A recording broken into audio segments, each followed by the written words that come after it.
तो जब तक तोड़ेंगे नहीं तब तक छोड़ेंगे नहीं। सीएम धामी के इस ऐलान के बाद प्रशासन ने हंटर चलाया, कानून का हंटर। हल्द्वानी हिंसा के मास्टरमाइंड पर एक्शन हुआ और जनाब हत्थे तो नहीं चढ़े अब्दुल मलिक पर बड़ी चोट लग गई।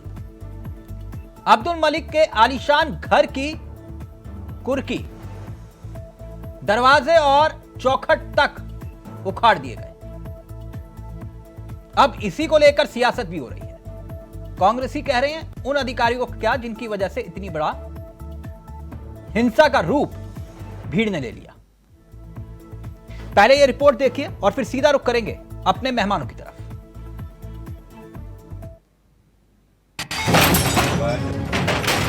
जब तक तोड़ेंगे नहीं तब तक छोड़ेंगे।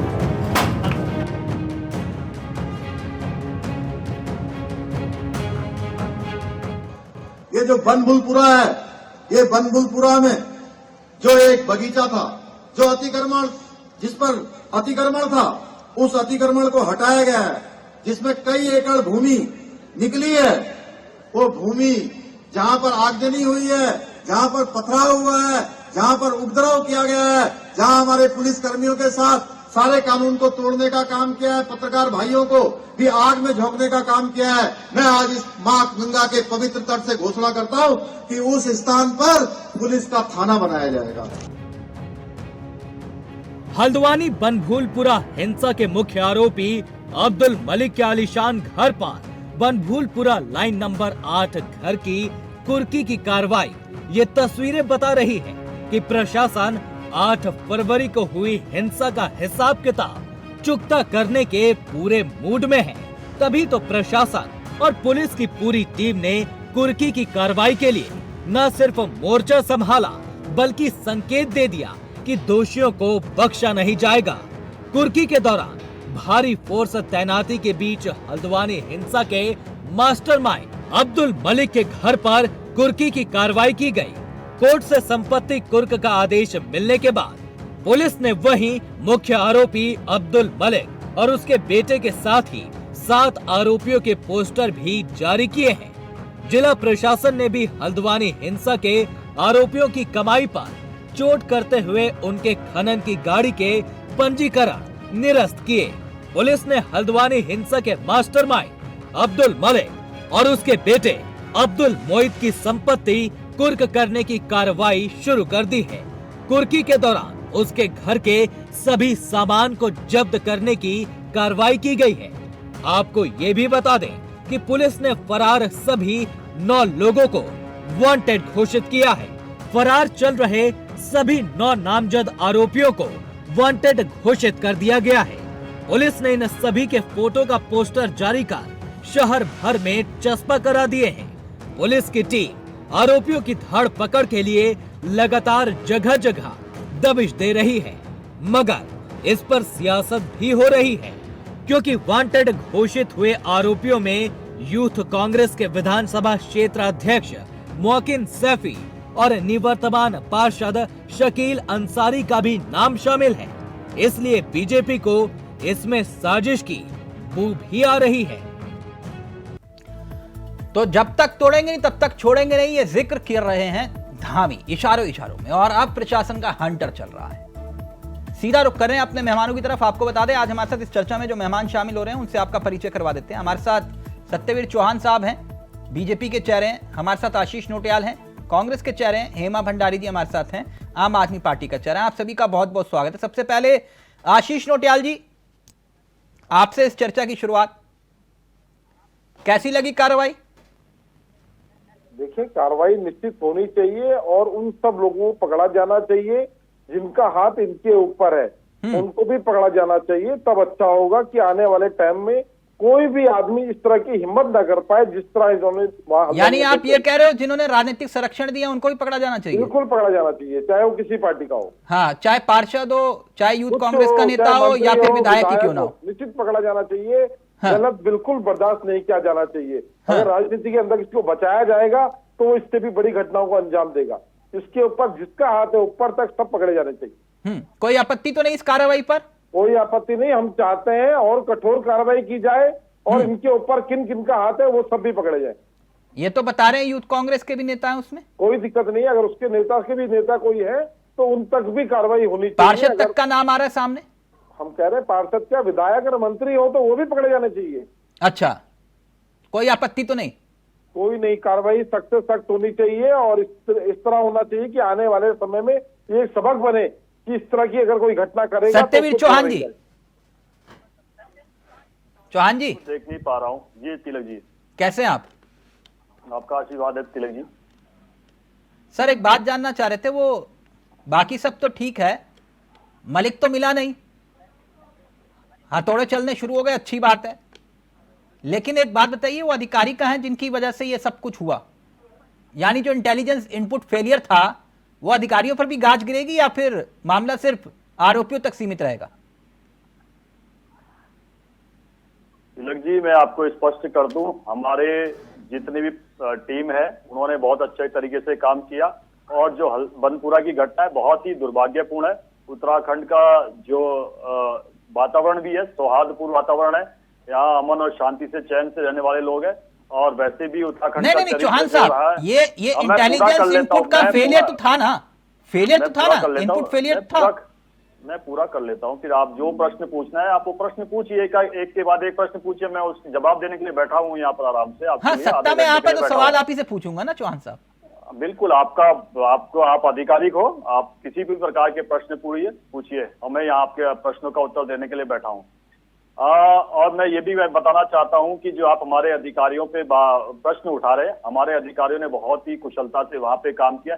आपको मैं ये भी बता दूं, आपके दर्शकों को, इंडिया वॉइस के दर्शकों को बता दूं कि वो गतिविधि ऐसा जो बनपुरा की जो घटना है, जो अतिक्रमण पे जो सरकार ने प्रहार किया है, वो ऐसा भी नहीं तिलक जी, आप मुझे लगता है कि बहुत सारी आपने भी कवरेज करी होगी, आपने भी रिपोर्टिंग करी होगी, आपने बहुत सारी डिबेटें करी होगी कि ये तो है नहीं कि वो एक दिन का विषय था।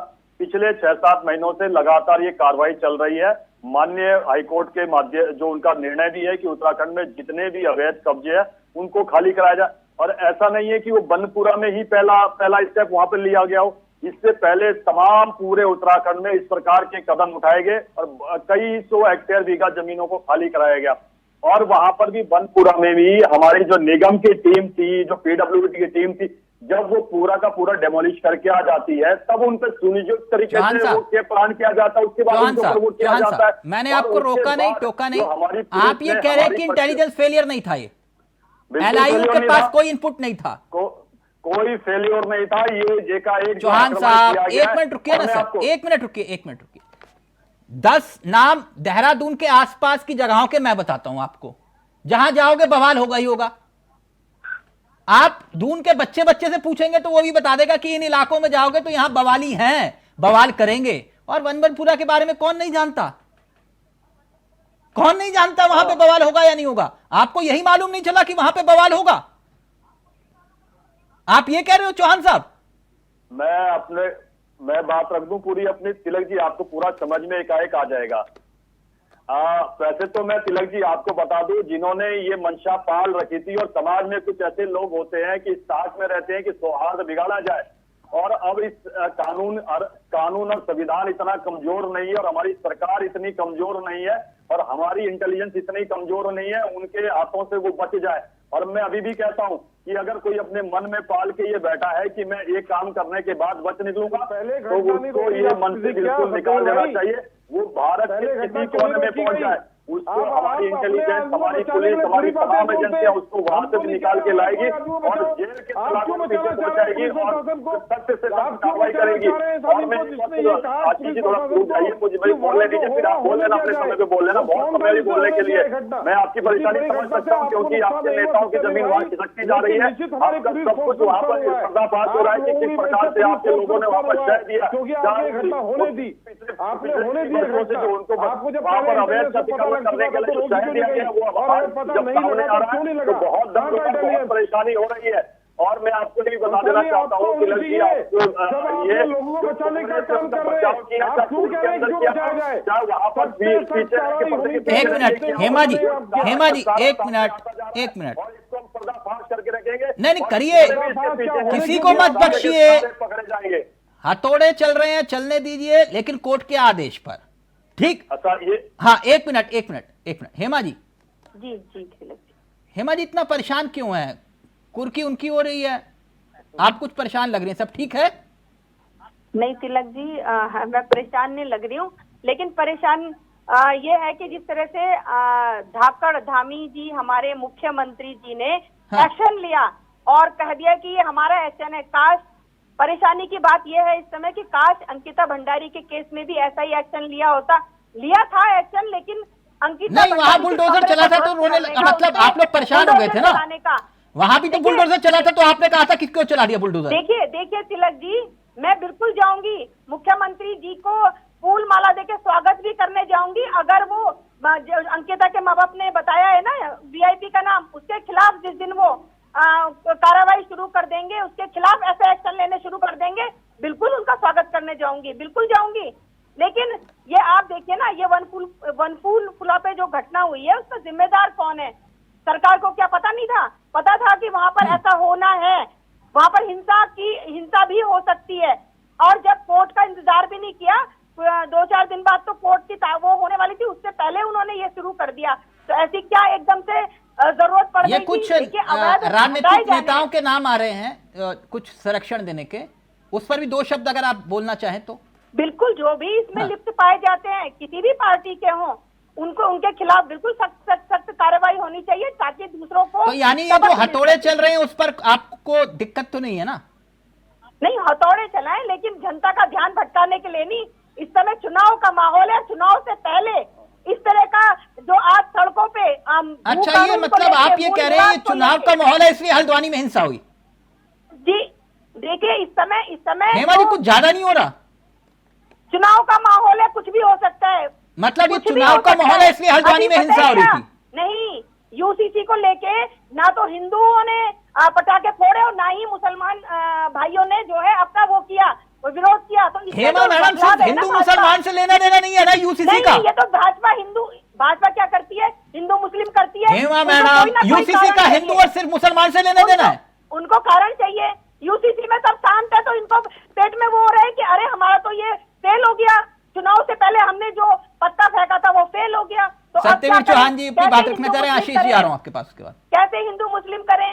तो ये इनका जो है चुनावी जो एजेंडा चला के मैडम, अतिक्रमण हो रखा है वहां, अतिक्रमण कोर्ट के आदेश पर हटाने गए, आप ये कह रहे हैं कि हिंदू मुसलमान कर रहे हैं। इससे पहले जब अतिक्रमण तोड़ने गए थे तो वहां कौन खड़ा हो गया था बुलडोजर के आगे? उनके पास नोटिस आया था, वो कोर्ट में गए थे, कोर्ट का 2 साल और वेट कर लेते, अतिक्रमण तो हटना था, उन्होंने लीज के पेपर लिए थे। मैं कह रही हूँ कि थोड़ा शांत हो जाएंगे तो मैं तिलक जी बोल पाऊंगा, सही से आपके दस्तक भी सुन पाएंगे। कार्रवाई करनी चाहिए। चौहान साहब। तिलक जी, मैं आपको बता दूं, हमारी कभी भी तुष्टीकरण की नीति नहीं रही है। हमारी सरकार चाहे केंद्र में रही हो, राज्य में रही हो, समान दृष्टि से सबके लिए काम करती है। माननीय कोर्ट ने हमको आदेशित किया है, उन मुद्दों पर बात नहीं करते हैं। उसका पालन किया जा रहा है। अंकिता को भी न्याय मिला होता, लेकिन आप सब ये मानी बोलते हैं, उसके न्याय के लिए कुछ बोलते नहीं है।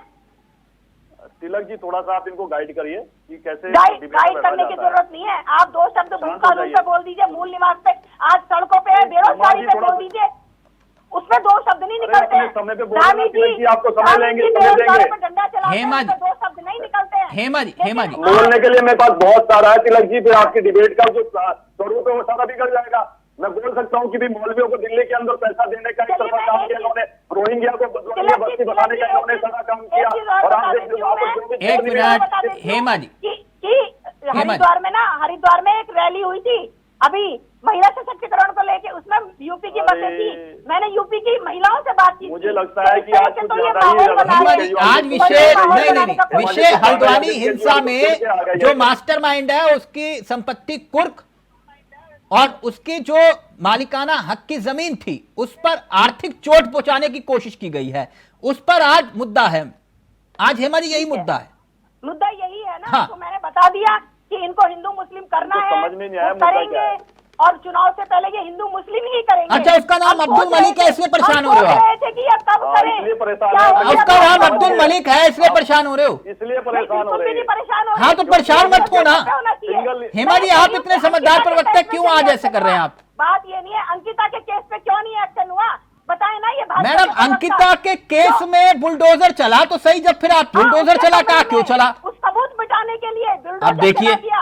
आज उसके माँ बाप जो है चिल्ला चिल्ला कर कह रहे हैं अरे कि जो VIP सबूत का जो नाम सबूत ये है। देने वाले तो ये लेकिन आशीष नोटियाल जी, आशीष नोटियाल जी, आशीष नोटियाल जी, मैं एक मिनट दीक्षित के लिए भरे पड़े हैं सारे कमरे सबूतों से, जितना भ्रष्टाचार किया है लालू अरे सर, अब दिल्ली, अब बिहार, पूरे उत्तर, पूरे देश में घूम लो, उत्तराखंड में रुक जाओ अभी। एक मिनट सर, एक मिनट। ये जब महामहिम रुकेगी ही नहीं, जब किसी को सुनेगी ही नहीं, तो इनके लिए ऐसे करना पड़ेगा। पूरा डिबेट का स्वरूप भी आपका बिगाड़ दिया इन्होंने। नहीं चौहान साहब रुकिए ना, एक मिनट रुकिए प्लीज, एक मिनट।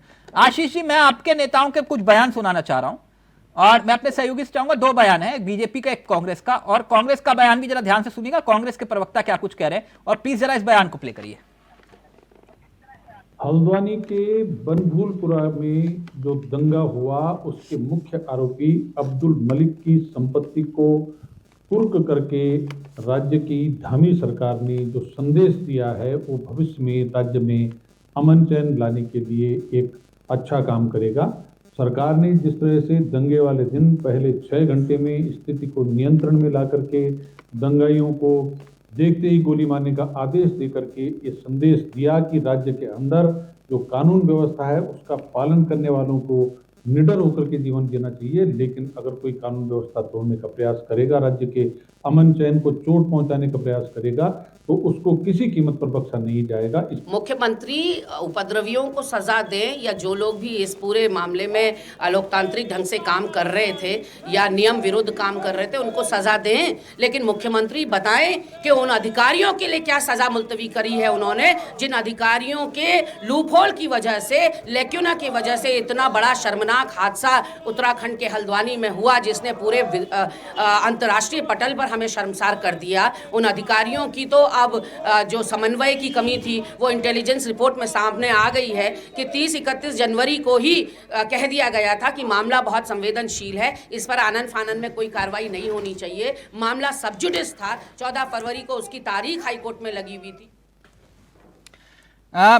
कुल मिला के नोटियाल जी यही बात आ रही है ना कि भाई अभी आपने एक्शन क्यों लिया और अधिकारियों पर एक्शन लो। देखें, भारतीय जनता पार्टी, जिससे अभी सत्यवीर भाई बता रहे थे, मैंने जब कहा, जब आपने मेरे से पूछा तो मैंने कहा चाहे वो किसी पार्टी का हो, आपने बोला कि कांग्रेस का भी, तो हमने कहा किसी भी पार्टी नहीं, मैंने नहीं बोला, वो उसमें आरोप लग रहे हैं, तो मैंने इसलिए आपसे पूछा कि आपके भी कई नेता उसमें हो सकता है, होना चाहिए। वो जो हाकिम सिंह के ऊपर समझो आदमी है ना, वो गिरफ्तार होना चाहिए, यहाँ तक नहीं रुकना चाहिए। हाँ। अभी कार्रवाई चाहे किसी की हो, आज अगर ये घटना हुई है, इनके ऊपर किसका हाथ है, किसने इस तरह की घटना को प्रोत्साहित किया, किसने इस पे फंड लगाया, उन तक पे कार्रवाई होनी चाहिए, नीचे नहीं रोकनी चाहिए। और नहीं, अभी ये भी तो पता चलना चाहिए ना वो पत्थर छत पे कैसे पहुंचे, निश्चित कैसे एकाएक हमले की तैयारी हो गई, यही मैं कह रहा हूँ, कैसे पुलिस वालों पर पत्थर बरसाए गए, निश्चित होना चाहिए। लेकिन पेट्रोल पंप फेंके गए। सत्यवीर भाई ने बोला एलआईयू की गलती नहीं, इंटेलिजेंस की गलती नहीं, हाँ। सरकार की गलती नहीं, तो इतनी बड़ी घटना कैसे हो गई? चौहान साहब, सारी गलती पुलिस की, जिन्होंने पत्थर बरसाए, दंगाइयों की कोई गलती नहीं, सारी गलती पुलिस की है, दंगाइयों की कोई गलती नहीं जिन्होंने दंगा किया। नहीं, उनकी क्यों नहीं गलती है? लेकिन इंटेलिजेंस कहाँ था? आप इंटेलिजेंस क्यों बचाना चाह रहे हैं? ये तो आज चलो घटना इतनी थी, इतनी बात पे खत्म हो गई। अगर इससे बड़ी घटना करने के लिए कोई तैयार रहे तो क्या हमारा इंटेलिजेंस काम नहीं करेगा?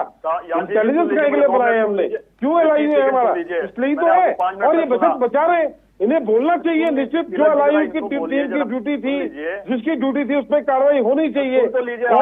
वहां पे जो भी आप चौहान जी की भी सुन लीजिए ना नोटियाल जी, एक मिनट, चौहान जी बोलेंगे, आप बोलिए चौहान जी। तिलक जी, मैं कहूँ जिस संयमता और गंभीरता के साथ वहां पर पुलिस ने काम किया, वो काबिले तारीफ है।